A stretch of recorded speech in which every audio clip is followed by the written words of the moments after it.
Good evening. Welcome to your Friday night's preview edition of Not Another Rangers podcast. And I was a bit joined. Ricky was sideways there on my screen. Oh, wait for a kip. I know. Glad to see you back upright again.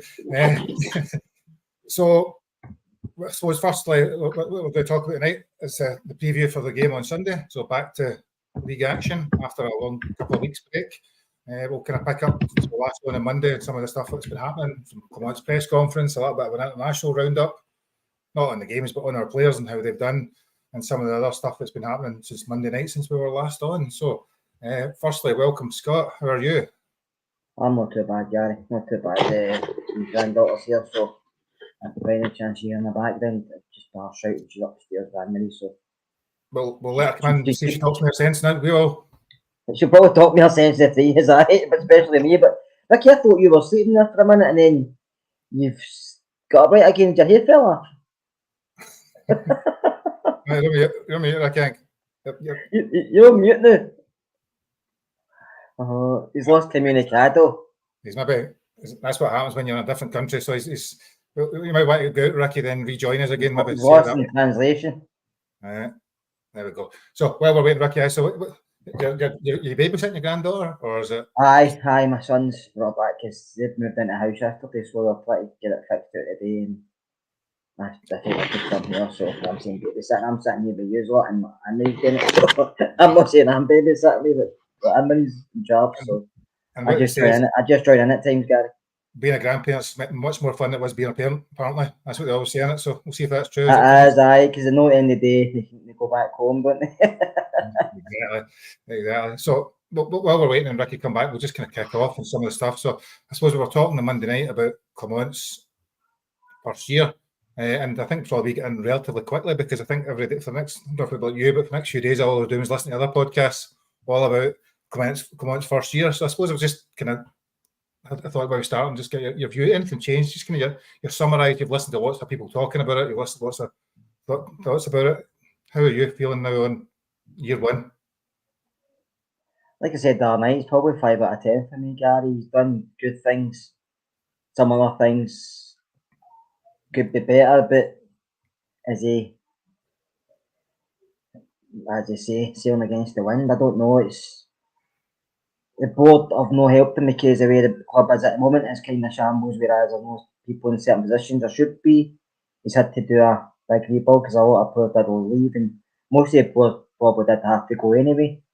And he's had to bring others in, and some settled quickly, some's taking time, they still get injuries. So it's probably 5 out of 10 for me. He could do better tactically wise for me and stuff like that, but it is what it is, Gary. I know that's everybody says that nowadays, but I don't think another manager in that position could probably get us any better because I think it's all down to the finances, the way the club is at the moment. So I think he's probably doing the best he can at this moment in time. But like I said on Monday, if it continues with the results against them, no many managers last when they constantly get those games against the other side of Glasgow or they don't finish winning the league. Do you know what I mean? It's just the way being a Rangers manager, always under pressure. It is quite tough for him because we know that, but I think he has to improve results in big matches. I know he's done it a few times, but I think especially over side of City and they've got one at Aberdeen, so I think that's a big one. It's going to, I know they've got the Kilmarnock game's very big and Sunday, I should say, but the Aberdeen one I think's a big one just because how they started the season, and if the points are still the same going into that game, it could take him 8 points ahead, so I think that's a marker for him. No, I'd agree, and I think there's I suppose been lots of talk about it. That's the question in this press conference as well, and I think I suppose it's always a difficult one. You can some could say he's done as well as he could do. Some would say that he could do better than what he done. There's different variations of it. I think his view was 2 steps forward, 1 step back, to paraphrase kind of thing. I don't think he'd said that. But you're talking, you're building some things, then people leave, people change, things have happened around about you. And it kind of slows progress, but they are moving, and as he's always going to say, in the right direction.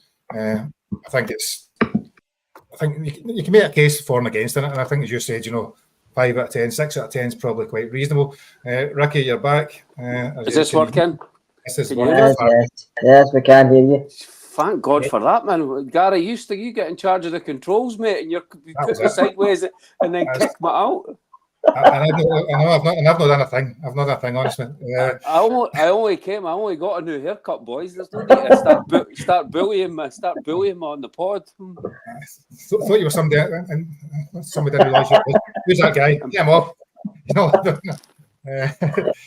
So we were talking very briefly just about Clermont's first year, because we're saying there's been lots, and you're away, so you're listening to lots of podcasts, and there's lots of people talking about the same subject this week, and listening to press conference. And it was asked the same question. So how did you, just kind of any other views on his first year?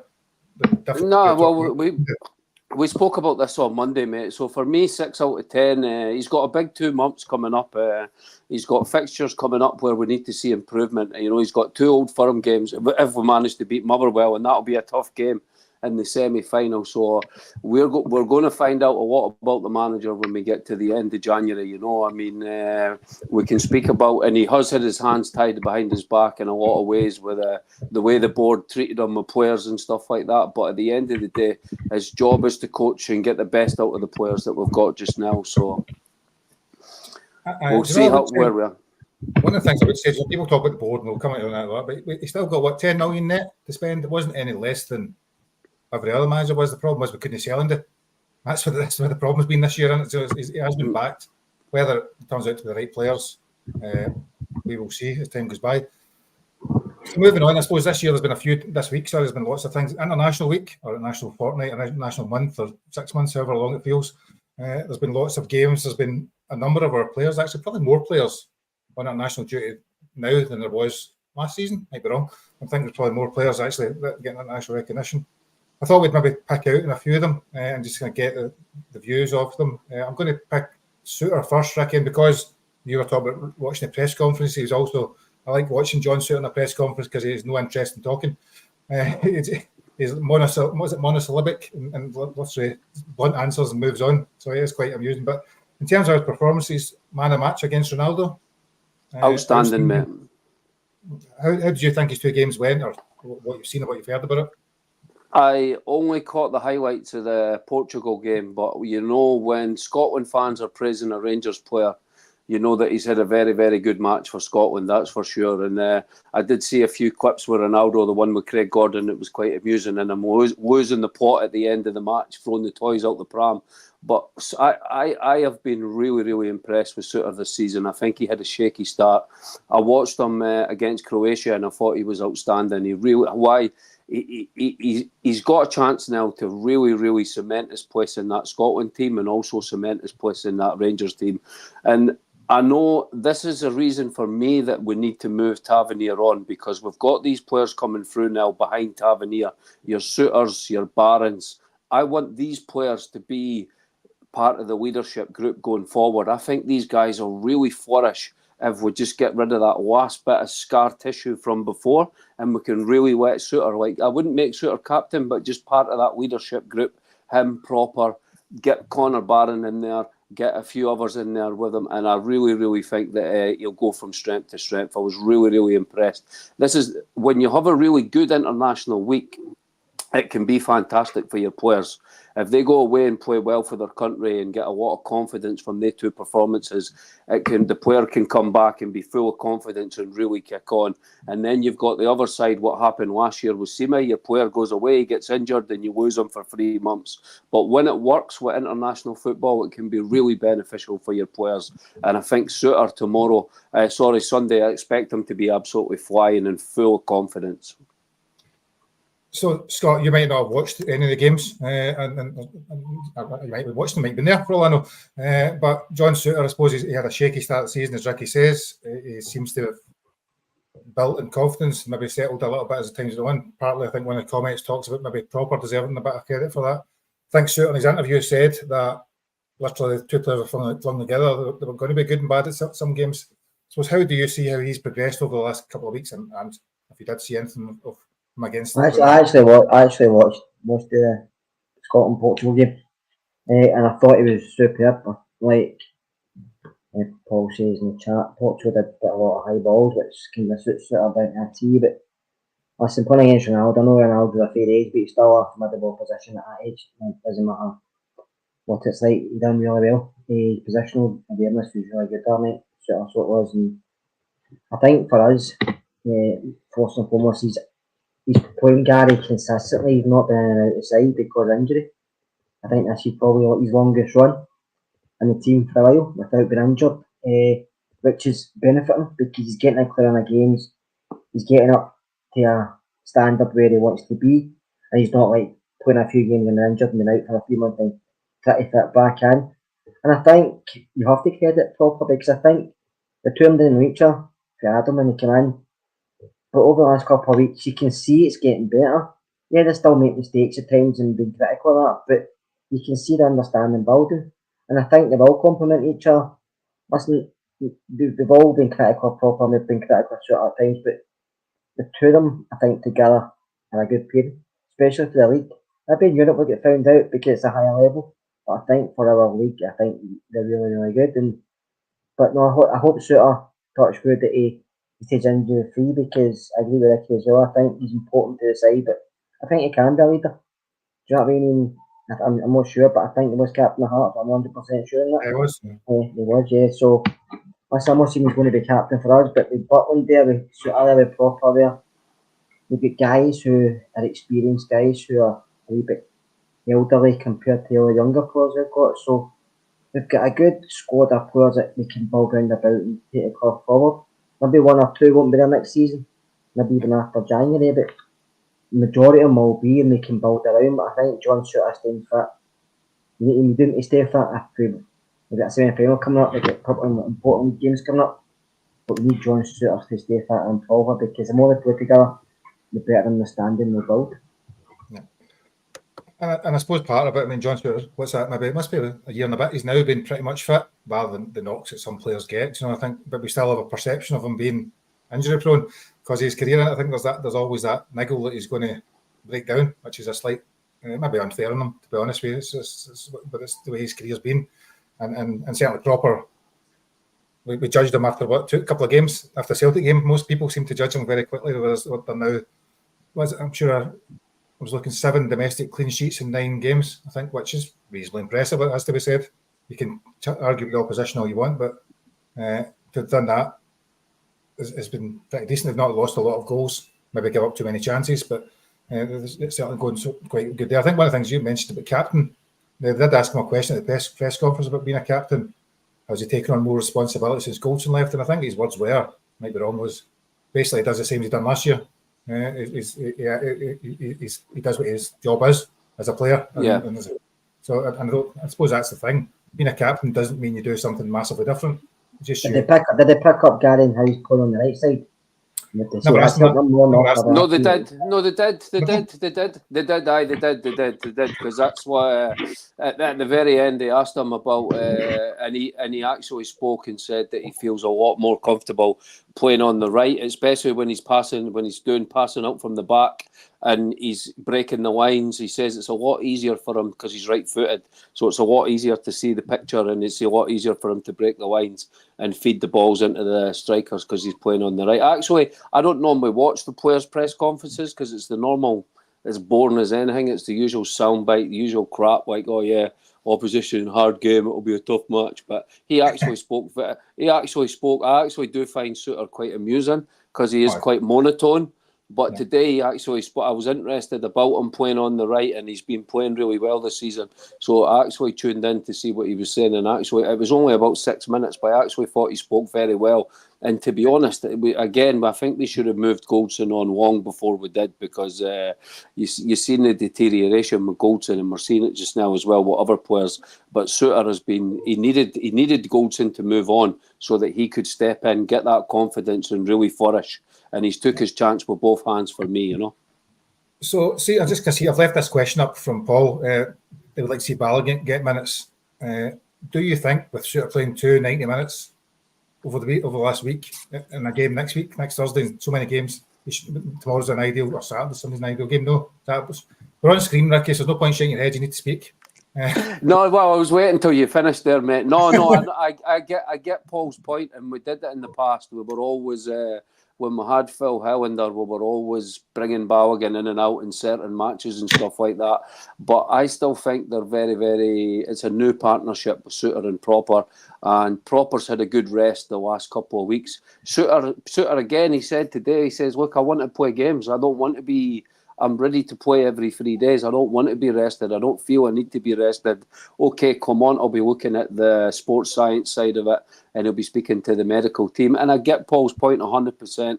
These other players need a chance. They need minutes and stuff like that. But I would be changing the full back. I would be changing the right back. And when Yilmaz gets fit, I would be maybe rotating that with him and Yefte. But the centre of the defence, I would not be touching, especially the huge games we've got coming up. We can't afford to drop points at Kilmarnock, and it's a plastic pitch.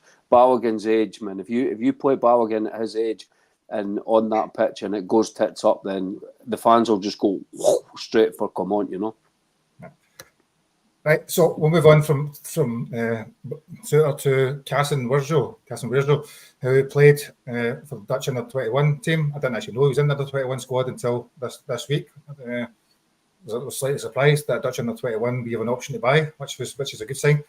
Scott, so he played left back, I believe, in both games, and pretty well. Yeah, I had 2 assists from the left back era. Listen, always seen the assists he done at the club, balls into the box, but well, accounts have played really well, and it's a good standard. I'm 21 league, and I think he should be ready to start for us. I think he should be starting. I think it's where he starts as a playing at left back. Move Jeffy up one because under the struggle out on the left hand side and put Barami in, or does he put him at right back where he's probably that's his favourite side. So I don't know what the manager does if they keep him on the bench.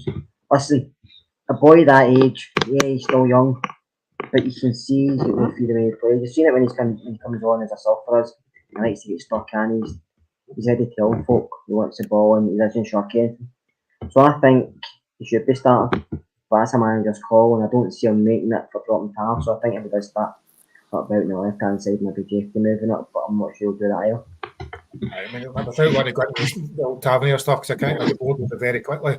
Yeah. We all know he's going to start, and he will play, and some will argue that yeah, some will. But Gary, why? Sorry to interrupt there, but I know all the podcasts I've watched today, right, and it's getting really, really, really annoying now and frustrating. And I get what you're saying, but why does Tavernier have to start? His form is awful. He's been dreadful since the start of the season. We have a Dutch under-21 player that's high on confidence, that's just coming back from international. We just spoke about Souttar. This guy's just had 2 assists. They're raving about him in Holland. Why does Tavernier have to start on against Kilmarnock? Can you answer that, please?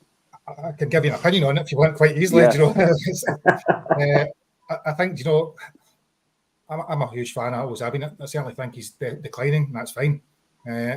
But he still, you know, there seems to be a bit of a bandwagon. You know, you look at statistics every single week. In the game, was the last game he played. I can't remember who it was. Who we beat in the last league game? Johnson was it? I think every single attacking matrix that they show, he was leading on it. And so for Scottish Premier League games, I can see no valid reason why you wouldn't play him. Casson Wirjo, I actually think, is played left back. As Scott potentially says, he's actually a centre back by trade. I'm just not convinced there's a logical argument why you change him yet at this point in time. He's doing sufficiently well, do you know? And I think you need that level of experience. I think it's a target, honestly, at the time. But I do think this is his last season. And as we go on debates and other shows, we can talk about it in more depth. I don't want to focus too much on him. He will play. Fair enough. He will play, and he will continue to play because 4 or 5 managers in a row will do that. Do you know? And we keep going on about it. So, but what I was interested with Casson Wirjo, and I'm going to ask you a question, Ricky, it'd be more controversial maybe, is that Casson Wirjo now is our 3rd choice left back. He's now probably our 2nd choice right back. Where does that put Sterling? Where does that put Sterling? Great question, an absolute great question, because the thing about the press conference today, the manager, I was very disappointed with the injury news, to be honest. You know, I thought over the international break, a few of these players would have been back training, but it doesn't look like we're going to have anyone back. I didn't notice if Lawrence trained today or he never trained, but Sterling is It's this Swiss Army knife players, man. When you're a utility player, it's all right to start with the first season. He was outstanding last season, but this season when he's played, he's not been that great, to be honest. And I think he's in that horrible position now that there's not every position, there's better players for him in every single position. So it's difficult to see how you fit him into the team, because the only position really that's up for grabs is left wing. And he's definitely not a left winger. You know, he was playing right wing last season. The manager says he wants to give him 10 games in a row, but how is he going to give him 10 games in a row? He can't even get Carson Warjo in the team. It's a really good question, and for me, I don't think Sterling. I think he's going to continue just coming gradually off the bench, and maybe Comont's going to say to him that's because of your injury situation. But the guy, he signed a new contract, so he's obviously happy here. But it's difficult to keep these young players happy because he came from the English Premier League, Chelsea's academy, so he obviously thinks quite highly of himself, and he is a good player. And maybe, like you said, until Tavernier leaves, maybe this is just going to be a season where he's just going to have to grab his minutes when they come, you know. So I was just picking up now. I moved on to Sterling, which isn't massively relevant to Sunday because he's not going to play probably. But on the basis that he is, we are saying that Cassian Virgil now seems to be the one we all have high hopes for. Sterling next week, I believe, is 25. Scott, he signed a new contract. So what do you see as the plan for him? I think he's in the bracket. I think if you ask him himself, he's probably wants to play right back, right centre back at first, because he's a right side good player. He can push further forward at times to see him do it, and he does okay to a point. Offensively, he's not the best going forward. He knows that himself. But everywhere he plays, he has 100%. I'm not saying he doesn't. He does, and as a utility player, some players like it, some players don't, because they know they're only going to play if someone's injured, because you're the only thing that's shifting in another position. I think he will eventually find his feet. I hope he does, because I like him as a player. I think he gives us that wee bit of grit and more physicality, which we lack. But I just feel he needs a position which is his own, and he needs somebody to trust him and give him the run of games, which Kilmarnock keeps singing about. But until your old friend, my old friend James Tavernier out the way, then he's not going to have that run, I'm afraid. So he's just going to have to keep training, knuckle down, and get his minutes when he can. But I think he will play an important role for this season, because he usually does. He's that type of player, so we just have to wait and see that. Yeah. So looking at other players that were away in international duty, and we don't go into them all individually, but McCausland don't think get many minutes. Hadji played a couple of times from the bench. Bayrami and Cherny both played, I think, for maybe a best part of 70 odd minutes each for both of the games. And Diomande played I think, one or two games. I don't know if there's anything that stood out from any of those players that were away. If I missed them, I think that's pretty much them all.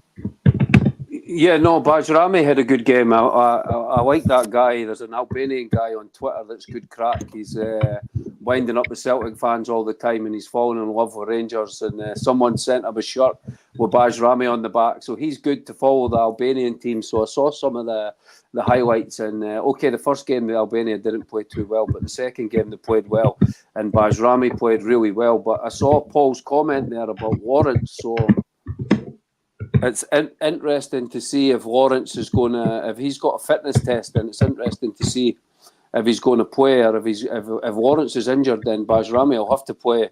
Bahrami will have to play in the number 10. So it'll be interesting to see who we're going to play on the left. Maybe Kassan Warjo will have to play left back, and he'll maybe have to put Yefte up, because I think McCausland's injured. He said at the press conference today. I think that's why he didn't play for Northern Ireland, because he had a small injury over the international break that he was carrying from Rangers. So it'll be interesting to see who we're going to play on that left side, you know. Yeah. And just to see Rangers 55, we've not answered his comments. I have read them. We are coming to them. They're on the agenda. I will pick up on the points as we get to it. Trust me, we're not ignoring you. So I think, as you say, because it's maybe out, that maybe brings to the team news later on. We'll talk maybe about some of the other stuff that happened during the week then. So we had, I think on Tuesday, Coppin had an interview with Rangers Review that talked a little bit about Sima and Cortez, I think. So I think he suggested to Scott that Sima had tried to buy. My reading of what he was saying was that he then didn't. Sima chose a different option, was the kind of take on it. And Cortez had never been injured before until he came to Rangers. which is not the first time I've heard that. No. I suppose I don't know if you read it and anything else that came from it. I sorry for your point to Ricky there. I seen a wee bit of Gary Yelling Rangers TV and I read it later on. Yeah, I mean, he said him and his agent kind of are pushing for a wee bit more money. That's how we chose to go to France, but I don't know if that's 100% or just what Coppin's saying. As for Cortez, yeah, he probably hasn't been injured till he comes to us. And did he say a 5-year contract? Am I right in saying that? My 5-year contract said 5 years, eh? Right. I'm still 50-50 with Cortez. Do you know what I mean? I want the boy to be successful. And when he's played, he's looked okay, but it's a lot of money. For us, I know he's young, I know he's his poor trading time with all the bloody comments about, but I'm still 50-50. I'll sit in the fence. I'll take the splinters. No, I'd agree. I've not seen enough of him to know how good, bad, or different he will be. Ricky, you obviously he talked a little bit, and I presume you're a big fan of Sima last year. Yeah, I thought it was interesting. Sima, I mean, it was actually, he gave a bit more with the Rangers Review interview than he did with the one with Rangers TV, and I think it was good for us as fans because we were obviously giving the club a bit of stick. And it's easy for us to say, oh, just bring Sima back. But if he's wanting 30, 40 grand a week, and by all account he wanted to play in the Champions League, then for me, you've got to remember, Sima was, he came in, he was a bit shaky to start with. Then he had a fantastic run for him where he was powerful and dynamic. And then, like we said earlier, he went away on international duty and got absolutely cleaned out. And then we've never seen him again for 4 months. So it's very difficult for Rangers to just go and hand out 30, 40. I know we've did it in the past, and that's how we're in a heap of trouble. But if we're going to hand out 30, 40 grand contracts to players, they need to be available. We need to be, and I know you can't say, oh, guaranteed they're going to be available all the time, but we need them available all the time if we're handing out that sort of contract. So I thought that was a great insight from Coppin there. The Cortez thing, you've got to remember, our best form last season was just before we played Kilmarnock. I was absolutely buzzing after we beat Hearts 5-0. Cortez and Yilmaz had a great relationship on the left. Cortez scored a great goal. It was probably his best game for Rangers. And I know we've not seen him since, but it was very promising, and I was quite happy when we brought him in. But obviously, it's been a disaster this season with his injury record. I don't know. Did you see the interview with Ali McCoist and Sir Alex Ferguson today? No, I've never seen it. You never seen it? No, that was really good because they were talking about Rangers, and Alex Ferguson was actually saying about, obviously he had a bad experience with Rangers, but he said when he played for Rangers, he always stuck with him, and he took it to Man United was expectation. When he played for Rangers, he couldn't believe the expectation, and as a kid, it was instilled into him, and he took that on to Manchester United. And also, he was saying about if you sign players, they have to be available all the time. You need players that are from the majority of the time when you sign them. And he says at Manchester United, he said when he was signing players for Manchester United, he took that, he filled them with expectation. They had to perform for the crowd, and also they had to be available. If players weren't available for him, bye, and it didn't matter who it was. It was you need to watch it on YouTube. It's a great interview, actually, really fascinating. It's interesting. I'm going to jump away then for what I was going to say in the agenda, and Scott. So because it ties in what you're talking about, Ricky. There, Cyril Dessers had an interview during the week talking about his use of a sports psychologist and dealing with all the challenges around being a professional footballer, which I thought was quite open and honest of him to talk about a subject that people kind of try and avoid when it comes to the mind. I don't know if you read it. What your thoughts? I think that's very good. I think probably a lot of footballers need to do it. I remember when Hoddle done it years ago. They brought an Irene Jury and he get totally belittled for it in the media, didn't he? And they done that with England players. But I think you have to. I think nowadays, especially the pressure and the expectation at different levels and with social media, players get lambasted left, right and centre. And as a fan, you think you'd get a right because you pay money on your season ticket or whatever, watching it on the TV. You've got a right to give him abuse. You get a right to criticise like everybody does because that's what football fans do. But when it comes to personal abuse and that, it's a bit over the top. And I can see why when you see somebody maybe that helps on that side.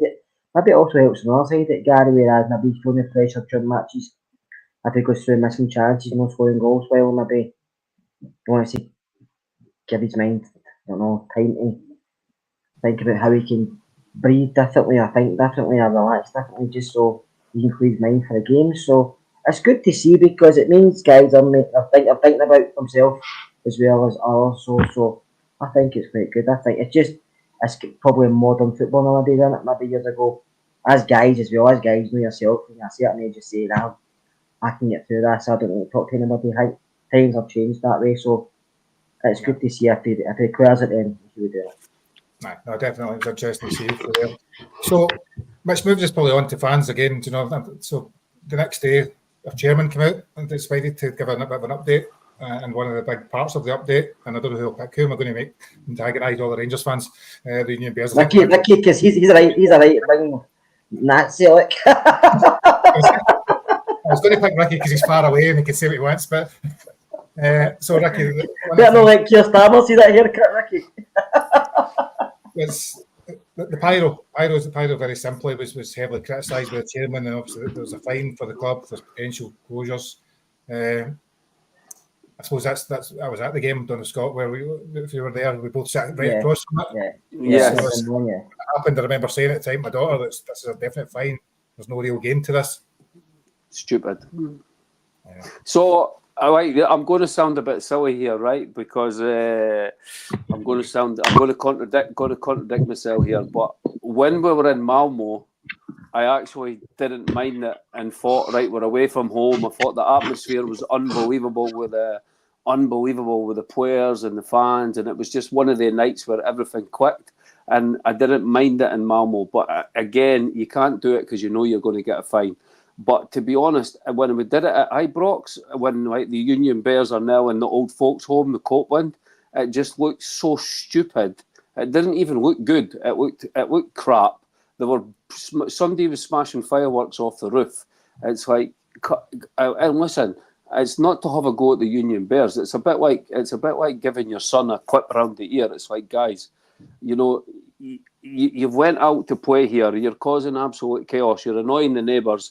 Like, now I need to pay. You've broken a window here. I need to pay for that. I need to pay for this. You've damaged this. You've damaged that. It's just a bit stupid, you know. We all. I'm not having a go at the Union Bears because they're fantastic. The atmosphere at Ibrox and everything. I hope it's going to work that they've been moved to the Copeland. Hopefully in the future the atmosphere. I think the fans have been, since we've been back to Ibrox, I don't think the fans have been, it seems like they're a bit 50-50 with the team and stuff like that, and that's understandable, but I hope it's going to work moving them into the Copeland. But this pyro, like, you're just costing, we are going to get banned. Celtic are now at the point where they've got suspended, and how they get away with the crap they get away with, all the political stuff is just mental, but they're like one game suspended, and if they do anything again, and they will, because their fans they're not going to listen, they're going to do it, so they're going to have a stadium closure. We can't afford to lose all that money, and that's what's going to happen next. But I don't know what the board can do, because these people are not going. I don't know how they managed to get it in. How did they manage to smuggle it in? It's incredible, you know. But it's going to cost us big style, because if they go and quote, I mean, you imagine. I don't think the Copeland, the old pensioners are that happy with the Union Bears as it is with the smoke, and so you imagine they end up getting banned for we need to win at home in the last match.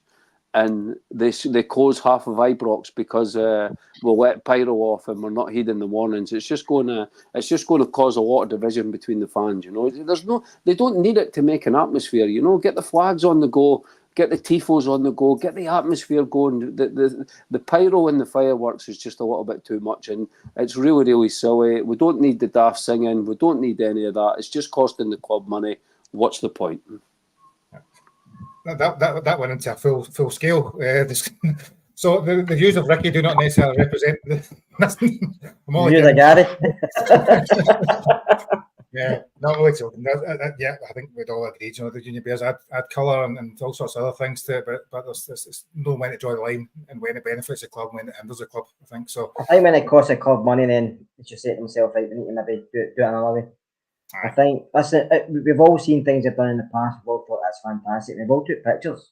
They've all put pictures of screensavers and all different stuff. Or showing folks, especially when they've done round about. Was it a Swinty Bridge? And I went down to Clyde and couple So years was back. That was fantastic. But listen, I've stood next to boys. I know boys that go and do stuff like that, and it's great to see. But some folk don't like it. I do agree, Ricky. Some folk don't like it, and it can be dangerous as well. But they do it all over Europe, and young guys nowadays just want to be doing that as well. But I agree with you, Ricky. I don't know how they get it. I take an apple every game time I go to football. I'm constantly asked what's that in your pocket. Do you know what I mean? It's an apple. What do you think it is? I've got to drink my juice and eat my crisp before I walk in because they're trying to search me.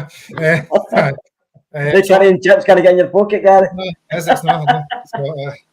So moving on, this was the other bit from the chairman was about the search for CEO, and we'll just cover this very briefly because it's probably another discussion for next week. But he said about CEO and his chairman were at shortlisting stage. The headhunters are moving forward. It certainly seemed positive. Now, I think from my perspective, anybody that thinks that us hiring recruitment specialists to find people to do it is a bad thing, I would disagree wholeheartedly. I think these people know how to attract the best candidates. So hopefully that's moving, and you'd like to think before the end of the year we'll have somebody in place. I say we'll probably cover it next week because we're focused maybe more on the preview. But the bit I want, Scott's not seen the press conference, and I want to kind of ask him a question then, right? So, and I'll go back to one of the things here. There we go. There's a question there. So, Scott, over to you. What's your opinion on Ryan Kent? Ryan Kent's contract was terminated today. Would you have him back? 100%. Oh, no. No other explanation needed. 100%. So I'm going to let Ricky then give a view now quickly. I'm not going to rant I'm not going to rant, but he had the best club in Turkey. The best club in Turkey, Fenerbahce, paying him 40 grand a week, and he's been kicked out after 18 months because his attitude stunk and his snake kept getting out his bag in the dressing room and scaring the players. 16 months, his snake scared Mourinho, and Mourinho was like, no, get out. No, 16 months. I don't know why we romanticize about our old players, mate. He's no the Kent. The Kent that signed with Gerrard and everything is long gone. So if I got him back for a loan deal, Gary, in January, 100%. I think we're missing somebody like that down the right-hand side. And I think if Cortez is injured, Barami can go to a 10. I think we can have Kent, Barami and Cherney. You don't need to get him on loan. Oh, take him for a short-term contract. A short-term deal. You don't need to get him on loan. He's just been fired. That's what I mean. A short-term deal to end the season. Give him a contract to end the season, and he can go straight off, whatever. So Scott says no. Ricky says no. Scott says yes. Ricky says no. So I get to decide and vote. Then is that what we're saying? I would say my daughter said to me earlier on. She says, "Poor Ryan Kent's last season was better than Robbie Matondo's good season, and that should be enough reason to take him for a short term at least." So it seemed logical to me. I think if he's available, we have a gap where Cortez is out for a while. Matondo still looks like he's out for a while. Could he do a job? Would like to romanticise and think he could go back to Dortmund days, but if we're getting there, it's an option to look at. I wouldn't say no. I don't think it'll happen. I don't think he would want to do it anyway. But I do see there's potential benefits in looking at it. Just a quick thing, Gary. I wouldn't be against him training. I know like he can't sign for anyone until January now. I wouldn't be against taking him and having a look at him in training and seeing if the hunger is there, and if the numbers match and we can get a good deal, say 15k a week or something like that, and he's willing to do it for 6 months to put himself in the window, or then I wouldn't totally be against it. But I wouldn't be giving him like a 2 or 3 year contract, because you've got to see that hunger. You've got to remember his last 18 months, the guy fell off a cliff. Scott, so nice to see you fit, Curry. Thanks for the comment. Scott, one of the things you didn't see the press conference. One of the things that was really interesting in the press conference was Clement came out and said, I'm not going to get into rumours. I don't want to talk about rumours. However, I really like the player, and I tried to sign him as a Bruges before he signed for Rangers. Yeah. Which I'm not quite sure what the benefit of it then was, and I don't want to talk about rumours, then tell people how much he likes him. I know. I think maybe something that might have been it. It's just one of the things, isn't it? It's a ribbon until we see him back at Ibrox, we see him don't. Personally, I don't think it will happen, but you asked me if I would take him, the answer would be yes. So there's no any point talking about anything else.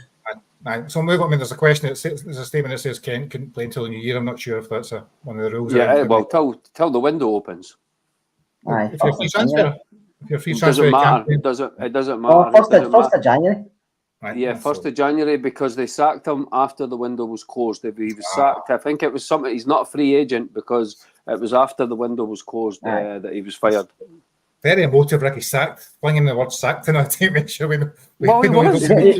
He's only the first player Jose Mourinho's chucked away and nobody else. Jose wasn't having none of it. Having none of it. He doesn't like snakes. So we'll move on now. We'll spend the next 15 minutes or so talking about the preview of the Kilmarnock game then. So Kilmarnock's not had a tremendous start to the season. I've not really watched a lot of what they've been doing.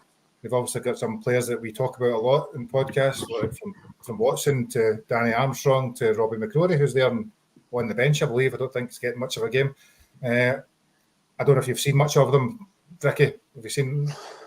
I've seen. I watched them in Europe. I watched a few of the games when they were on TV in Europe and stuff like that. But to be honest with you, Gary, in Scottish football, you know, it doesn't really matter the team's form when you're playing your likes of your Kilmarnock and your Motherwells and stuff like that, because you know that it's going to be a tough game for us. When like the last 5 games we've went there, we've won 3. Last year, they beat us 1-0 the first game of the season. Michael Beale, and that was all our new players. Welcome to Rangers, Sam Lammers that day. And then when we were in top form, we went after the Hearts match and we managed to go and beat them 2-1. And after that game, that was when the fans were thinking, we've had to dig in to beat them 2-1. But as I say, the last 5 visits there's only been 1 goal in it. We've won 3, they've won 2. So it's always it doesn't matter even if we're playing fantastic. It's always a really tough. The pitch is horrific, mate. You know, so it's a tough place to go at the best of times. So even though their form has been absolute rubbish, I wouldn't be looking too much into that. You know, it's going to be a dogfight. All we need to do is go there, win, get the 3 points, back to Ibrox, and get ready for Steaua Bucharest through the week, mate. Yeah. And somebody put a question on there about the pitch. The plastic pitch, I think, goes at the end of this season, I believe. They still got it just now, and it goes at the end of the season. Scott, have you seen much of them over the course of the season so far? No, just whatever I saw on the highlights. I did watch one of the European games. Listen, Kilmarnock could be bottom league or top league, but we're going to go down there and face the same Kilmarnock because they kind of play the same way all the time under Derek. But it'll be difficult. We always make it difficult for ourselves, Gary, because I don't know why, but we always go down there and we seem to respect him more and they probably respect us, to be honest with you. But listen, go down there and get the 3 points at this moment in time. Yeah, we want to look good and play well, but at this moment in time, I'm looking at it. I just want 3 points, like I says, up the road and look forward to Thursday. That's what I'm looking for now until a lot of these games are undone me, because there's a lot of football to be played in a short period of time. So just get results first and foremost before we get to the transfer window. So Gary, just quick question: what do you think? Your opinion? What do you think he's going to do on the left if Lawrence doesn't make the match? I mean, even if Lawrence, somebody's saying that he's got a fitness test, he might not risk him. I mean, the sports science might say don't take the risk on that plastic pitch. So, what do you think he's going to do on the left? So what I would do, we'll get to teams properly, but I suppose there's kind of 2 options. You either play Bayrami there and move Diomande up front, potentially up a line. That's a good idea. Raskin, or as Scott said earlier on, you bring Casim Virgil in and move Hefty up line. So you can argue the case for both. To be honest with you, it's difficult. Maybe when we come back to the teams later on, I'll make my decision there. But I think it's one of those options that if Lawrence doesn't make it, and arguably if Lawrence has been injured and he's even doing a fitness test, I think it's probably unlikely he's going to play. Yeah, same as me. That's same. So I suppose that just same question you to some extent then, Ricky, what would you be looking to do in terms of Sunday? For the team, I agree. I would probably go the Casim Virgil left back and Yefte one further forward. I'll tell you why, because I think Barron and Raskin need a bit more time together on the training ground. I do want to see Barron play a bit further forward, but I think when he played with Raskin the last time they played together, they were both trying to do the same job and they were in each other's way and it didn't really work. I know we're playing away at Kilmarnock, so we probably do need a little bit of dig, but I think Barron right now is probably the best option to take the ball off the defence and try and on that pitch because they'll keep it. I know it's meant to be horrendous, the weather I heard as well for Sunday, so hopefully it's raining raining, so the pitch is a little bit, it's not so dry. But I think Barron is the best player just now to take the ball off the defence and try and break the lines with Suter. So for me, I would, that's the way I would go. I would move Yefte one further forward, and I would be working on Yefte whacking the ball across the box to get someone in at the. Okay, Cherny will probably get into position and miss, but I want him to be chopping some balls across the box so Cherny's there, because I think that Yefte gets in some great positions, but he's always trying that like floaty. When he crosses the ball, he's always trying like that floaty ball in the box, and there's nobody there. And last thing, Dessers needs to get a new psychiatrist, man, because the one he's got, his form the last 4 games is. He needs to get his money back, man. He needs to get his money back, because the one he's using the last 4 games is no giving him the right meditation tapes. He needs a new one. He needs to get that because his form. We need to see something tomorrow, because I think he's going to be, the way he was speaking in the press conference today. Come on, Danilo is going to be snail pace, nurtured back into the team. It's going to be a long 6 months before we're seeing a lot of action from him. So again, we're in this situation where, I mean, Igamane is another option we've not really spoken about. I saw another pod, someone was mentioning him, but I don't think they'll throw him in at Rugby Park from the start. So again, the views of Not a Ricky do not represent those of Not a Rangers podcast. Surreal, we hope that helps you. So you talk a little bit about obviously the physical aspect of the game and how you combat that and how you deal with some of the stuff around there. And you mentioned there about Hefty crossing the ball in for somebody at the back post. I'm trying to think, Ricky, who's been our best player over on the right hand side for getting at the back post, scoring goals? What, in the past, you mean? Over the last 5 to 10 years, I'm trying to think who that would be. Well, probably nobody really. The last, Tavernier. I know. Sorry, Jesus Christ, man. I couldn't resist that. I know Kerr. I know there was a reason Kerr brought you onto this podcast. So he's got the biggest 2 Tav lovers in the whole of Scotland. Bring back Curry. I need Curry back for some help. Yeah, we'll not answer those comments. No. But Tav, he's not got the legs. He's not got the leg. If the Tav that you two are dreaming about was still that player, then 100%, mate. I remember in Europe, again, he got into a position against Leon and he hit the goalkeeper. But if he was still doing that and he was getting into them positions, that would be fantastic. I think it is, being serious, I think it's something the team needs to use a lot more, because Yefte's fast as anything and he's in a great position, but he keeps this stupid floaty ball into the box, which is a bit annoying for me, you know. Yeah, no, I'm only kidding to some extent. I mean, I think it's interesting, but the point, I suppose, is that Hefty crossing the ball, Cherny's not going to play that way to beat the back post. It doesn't really tie up as logically in terms of a tactical plan, doesn't it? I think that but he's got a bit. But he's on the right wing. He's right wing. Why not? Do you know how many times that ball was on? That ball was on. Do you know how many goals they score that way? Exact same thing. That's how they beat teams all the time. Exactly. So why can we not train our players to do exactly the same thing? You know. Mm-hmm. Yeah. No, I'd agree. That's one of the things we talked on Monday night about. The players don't necessarily match what you think you try to do tactically sometimes in the way that they play the game. So, Scott, just thinking about the game and then on Sunday, what would your approach be to it? 3-1, Gary. I would just say the players going to get 3 points. A short podcast, if we just done that a little bit more, please. Listen, I would like to think you're going to pick a team to go and be in the front foot. I think they have to take a game. I mean, we can't sit and think that we've done last time. Can't all come at us. They'll play to their own strengths and we have to go out and play to ours. Listen, like I said earlier, I'll bring in Kazza and put the FD forward and put Barami at 10. I wouldn't risk Lawrence. I think Tom Lawrence has played well. He's playing at 10 in the last few weeks and he's come up with good goals. And he's been out. I didn't a fitness test a lot. I wouldn't risk him down there. I'll be keeping for Thursday. And Dessers has to start finding it because he's missing a couple of chances every game. And I know most strikers do, but some of the chances he's missing, he shouldn't really be missing. And he has to take them away because unless we've got other players scoring more often, we're not scoring many goals, and that's where we're struggling. Even when we get one, we have a few chances to put teams to bed and we don't. And then teams are back in it. So we have to score and then we have to get another one guy. We can't score one goal and think we're going to win because that's never the case, especially down at Rugby Park. So We have to be compact middle. Does Danilo play? I don't know. Danilo, sorry. Diamandi play? I don't know. Because he was away, wasn't in his country. He travelled back a fair distance. I don't know how many minutes he got over there. At man, He at played this stage. 45 in the second game. I know he was shattered. All accounts manager said he needed a rest, didn't he? In the missed 1 game period. So he start asking and sparring. How does he play? So give me a lineup then, Scott. Who would your lineup be for Sunday? Casa at left, obviously proper shooter, and I'll go with Cav even though I'll put somebody else in there. Dio and Barron in the middle. Ten Barami, left side, FD and right side, Germany up front.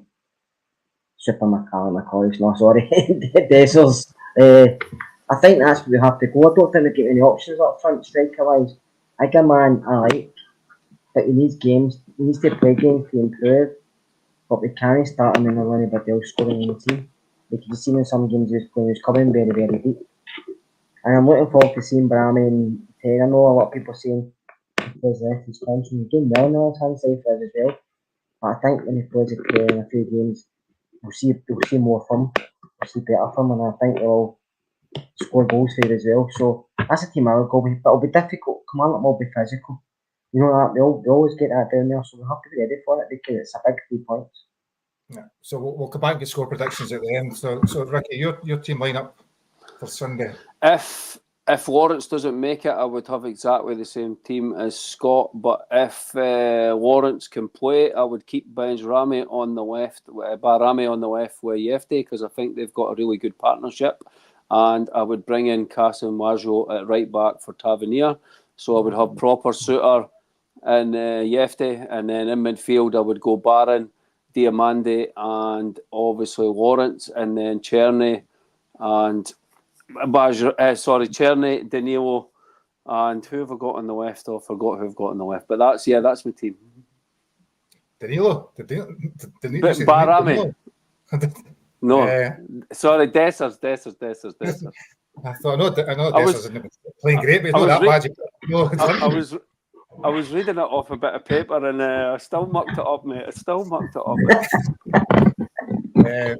Is Danilo walking all right yet, or is he still walking like Snoop Dogg? Is he? Is his limp sorted out? I think he's still dragging that back leg. Is he? He's still on the gin and juice.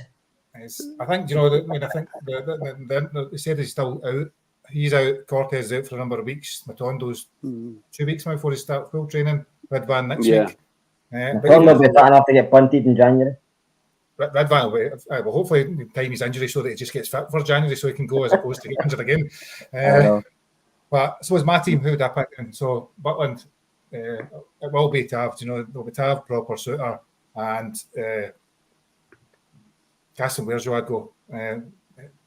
Jeff in the left of my field. I don't think Dio will play. I think, as you say, Scott, the fact he's been away travelling, I think it makes sense for maybe Raskin and Barron to come into the middle of the park with Bayrami, Cherny and Dessers, I think. So you're looking, and maybe one of the worries is we've only got 1 or 2 changes each. That suggests that there's not enough depth in the squad that you can make. Sorry, Dowell. What about Dowell? He might bring. I know we don't want to hear it, but he might throw a curveball in there, and he might, because if Lawrence doesn't make it, he might keep Barami. I don't want Dowell to start, but I wouldn't be surprised if Barami's still on the left, and if Lawrence doesn't make it, he puts Dowell ahead of Barron and Raskin, or Barron and Diamandi. Yeah. But we'll see. There's a fair shout they're actually playing before Raskin as well in the middle of the park, right in the centre, so it's hard to tell. So first game back, first game of 1 of 7 pretty intense games that'll lead us up to the next international break. Your score prediction, Scott, for score and scorers in for Sunday? I think we'll win 2-1, but I think it'll be a tight game. And my score of the first goal is proper. 1-0 proper. 2-1. 2-1 proper. That'd be good to see. He's not had any chances yet. I can't think of a chance he's had in any game really. Sunday will get my bang goal. Right, see a quick question. Right, so I've been at a few games recently, and I can't decide whether we don't score from set pieces, but I don't know whether that's the quality of set pieces or more the fact we just don't seem to hit the ball. Because the last game, the set pieces, the delivery was excellent most of the game, but the both. just there. Both, No, mate. Bit of both, a bit of absolute both. I would like to see Jermaine Defoe back at the club as an attacking coach, and get him doing the set pieces 100%. So your score prediction then, Ricky? I think it will be 2-1. I think it will be a nightmare match. I think they might score first, and we will win 2-1. And first goal scorer, I'm going to say Czerny again.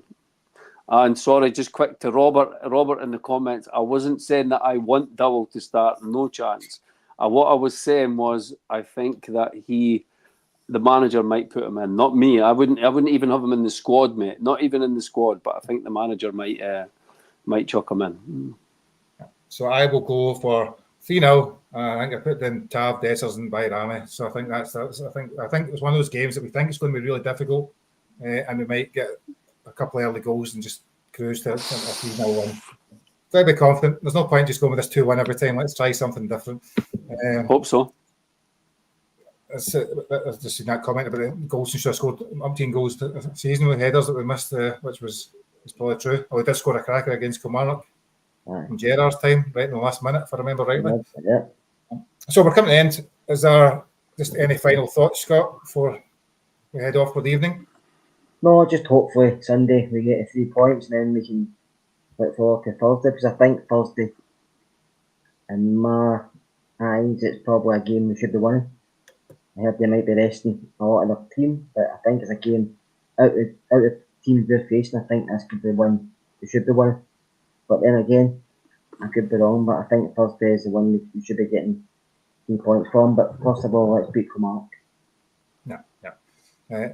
Ricky, yourself, anything else you want to add? Yeah, no, just I think it's a massive period for the manager now, to be honest with you. I think a lot of fans, right way or wrong way, are 50-50 about the manager, and this is a big week. Kilmarnock away.